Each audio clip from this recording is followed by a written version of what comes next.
Only two of the docks pre-1940 that existed on Sand Island still exist. In this pictorial history, I will be showing you those docks and the other docks that have disappeared due to storms and neglect. The first of these docks is the Herman Johnson Sr. dock just south of Swallow Point, East Bay. Fred and Agneta Hansen's first home was on the bank to the right, on scene, and the Johnson home was on the bank beyond the dock, on scene. Most likely, it is Herman Sr. pictured in the boat. This was the northernmost dock in the bay. Pete Hansen's dock would have been a few hundred yards to the south. This dock was washed out before my time and was never replaced. Emanuel Lewitt Collection, BHA. The dock of Pete Hansen, East Bay. In the photo are Fred Hansen, Herman Johnson Sr., and Fred's oldest son, Paul Hansen. You can see the original Pete Hansen home to the right in the background. I like this photo for many reasons. In the boat you see a hand pump for bailing out the boat, also a roller between the men to assist lifting gill nets. There is a fish box full of fish, on the dock is a net box. On land there are a bunch of net reels. The ramp between Herman and Paul is where boats could be pulled up during storms and for the winter. This dock was maintained until the 1980s, but ultimately washed out and was never replaced. Dahl Family Collection, BHA. The dock of the Moe family, East Bay. Before 1940, this was the busiest dock in the bay. It was safe in a storm, and for the earlier settlers was the heart of activities. Until Herman Johnson Sr. moved to the middle of the bay in the 20s or 30s, all settlers were either back in the woods, i.e. Norings, Tidal, who was not related, and Bergstrom's, or on the north half of East Bay. The gathering shown must have been for an outing somewhere, but not a picnic, since I see no picnic baskets. Of particular interest are the engine in the boat and the davit on the dock. The davit reportedly was from the Savona wreck in 1905. The only person I am sure of in the photo is Emanuel Lewitt standing in the back of the boat. This dock was not maintained after the 1950s and ultimately washed away. Dahl Family Collection, BHA. This is the second dock used by Herman Johnson Sr. and is believed to have been built by Jacob Johnson, no relation to Herman.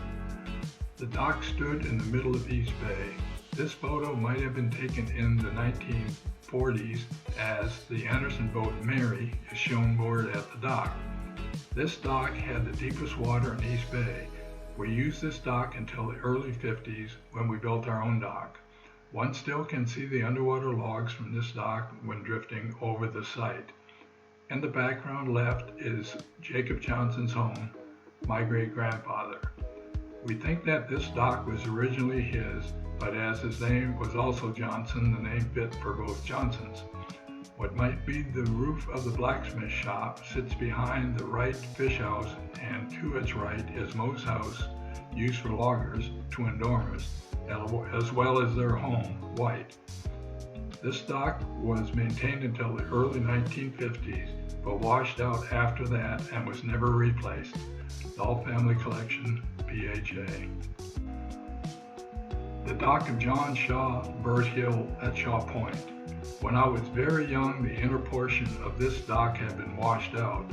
The dockhouse collapsed, as well as much of the L washed away, rendering it useless. The Hewlings and descendants rebuilt the dock, shortened the L, and have kept it in constant repair for over 60 years. MHR Collection, BHA. The dock of Camp Stella, later Fred Anderson's, Shaw Point, Sand Island. This dock still stands since it has been kept repaired for over 100 years. There is an L from which this photo was taken. You can see the Savona Cottage above to the right of what we call the ice house on the beach, as well as what we called cabin number 1 on the bank above the dock. I believe that is Stephen Phipps's pleasure boat tied up at the dock. In my time living at Shaw Point, the water was too shallow to moor a boat of this size in this position. MHR Collection, BHA. The dock at West Bay, Sand Island. The original dock was for the use of the West Bay Lodge, but later was used by logging companies and still later by the Bud Peters family. This photo is from the early 1900s. Gert Wellish may have taken this photo during one of her stays at the lodge with her father. The many storms in West Bay made any dock temporary at best. Several docks have been constructed on this site, and as of 2026, none have lasted more than a few years. There is no dock there today. Gert Wellish Collection, BHA. The insert is likely the dock that stood just west of the lighthouse. The black and white photo was taken by Emmanuel Lewick, the lighthouse keeper, who took this photo during a storm. The color photo is from Google Earth, and since there are very few right angles in nature, the logs below the Lewick photo are probably from this dock. The beginning and ending of a path are seen just above the bank. The left path takes you to the lighthouse a few hundred yards east, the right south to East Bay. I recall this dock standing in disrepair as a child. The dock has been washed out for many decades. Lewick Collection, BHA, Google Earth screenshot.